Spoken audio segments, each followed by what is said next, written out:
Salut les mecs, j'espère que tu vas bien, moi perso ça va nickel, on se rejoint pour une nouvelle vidéo. Forcément papa, installe-toi confortablement. Si t'es pas encore abonné à cette chaîne, je me demande ce que tu fous. Ici tu cliques papa, pouce bleu directement et tu auras mes vidéos instantanément dès qu'elles sortiront. On se rejoint de suite après El Generico bordel.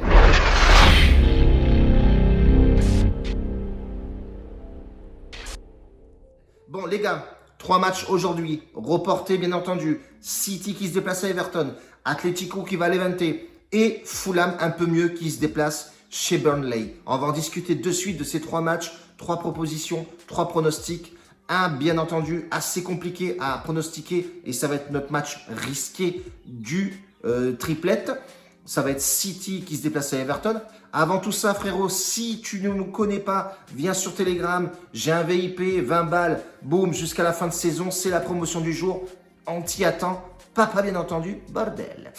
Premier match, compliqué, City, Everton. Logiquement, City devrait taper Everton. Bien entendu, c'est la logique. On va en rester là, bordel. Non, pas de pronostics comme ça ici. Sur celui-là, ça va être notre pronostic un peu risqué. Bien entendu, on récupère effectivement Agüero, El Goleador, qui revient de blessure. De Bruyne incertain, Firmino aussi, Aka blessé, on s'en fout.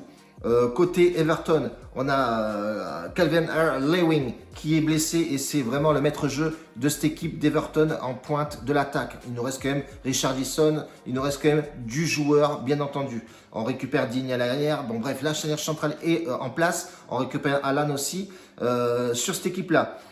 Ils sont mal barrés, Everton. Honnêtement, quand tu regardes les derniers matchs d'Everton joués, c'est une catastrophe. Honnêtement, c'est une catastrophe. Même contre Fulham, ils ont perdu des 0. C'est vraiment assez compliqué pour Ancelotti en ce moment.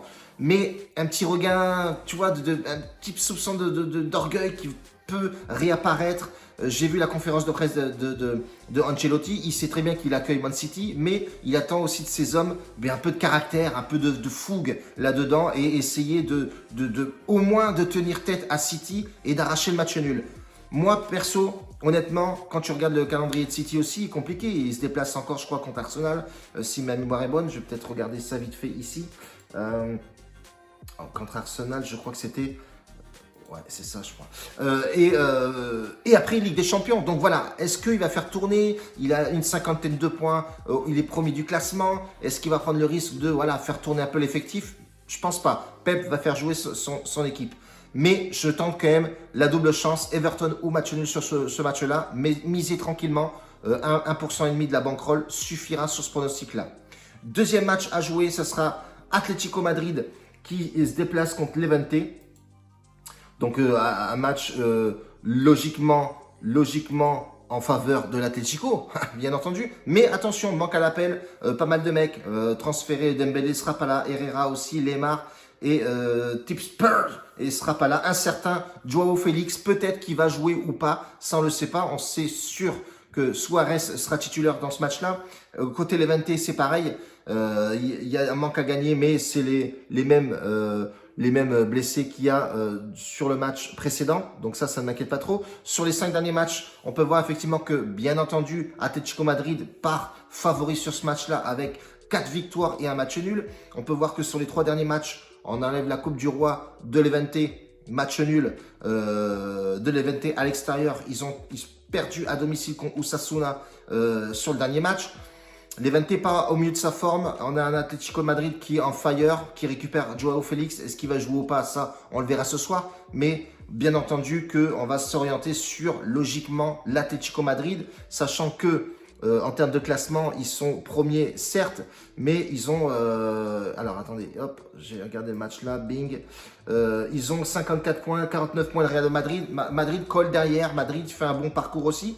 Attention, ils peuvent se faire attraper. Là, peut-être pas le droit à l'erreur, forcément. Il faut qu'ils gagnent ce match-là absolument. Ça va être un match compliqué, même si Levante, ils ne sont pas en forme à domicile sur les 5 derniers matchs. Mais voilà, c'est pas forcément le top sur les 2 derniers matchs joués dernièrement de Levante à domicile. Mais en face, c'est l'Atlético Madrid qui joue forcément bien sur ce tableau-là. Bon, on va partir forcément, logiquement, Atlético Madrid en sec.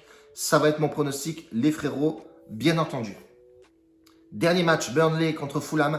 Fulham a fait un bon transfert, hein, Madja qui arrive de Bordeaux, qui est vraiment excellent ce petit minot. Il fait la différence, ça fait déjà 2 matchs qu'il fait la différence, donc c'est plutôt pas mal.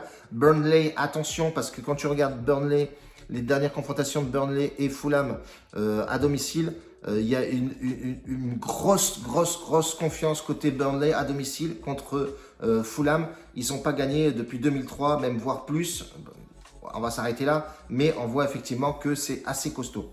Si tu regardes les derniers matchs de Burnley à domicile, c'est dégueulasse. C'est 3 défaites, 1 victoire pour 1 match nul. Donc forcément, Burnley manque de forme en ce moment à domicile. Pourquoi pas se réveiller sur ce match-là et essayer de stopper Fulham qui est très en forme. Attention, hein, on dit tous que l'entraîneur de Fulham, voilà, c'est le nouveau Pep Guardiola à l'anglaise. Il faut arrêter aussi le délire. On se rappelle de Fulham qui enchaînait forcément les défaites. C'est pas parce que sur les 5 derniers matchs joués, il y a un peu de mieux que voilà, Fulham c'est le top. Mais on peut constater que Fulham se déplace vraiment très bien à l'extérieur. Sur les 5 derniers matchs, on va dire sur les 4, parce que l'autre c'est un match de coupe, on peut voir que 3 nuls et 1 victoire a été faite côté, le dernier match a été contre Everton 2-0 à l'extérieur. Ça donnait un peu de peps à Fulham forcément d'aller gagner à Everton. Burnley aussi en difficulté. Hein, on peut voir aussi que Burnley à domicile, Burnley sur le dernier match, ils ont gagné quand même contre Crystal Palace, même si Crystal Palace, ouais, c'est pas ouf.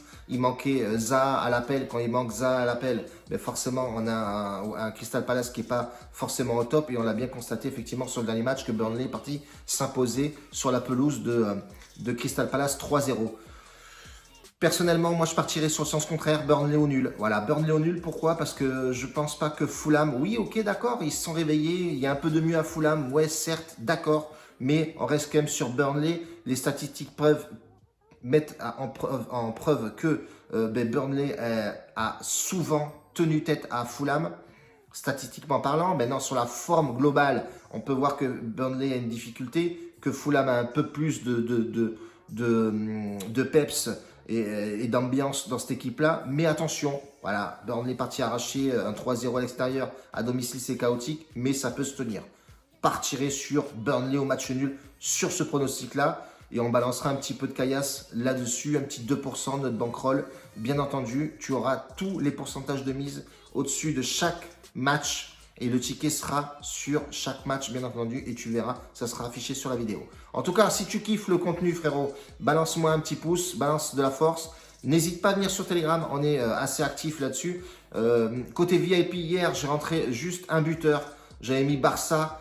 Je pensais vraiment que le Barça allait faire quelque chose et j'avais foutu double chance sur Leipzig aussi. Je pensais que voilà, il y avait un délire à faire.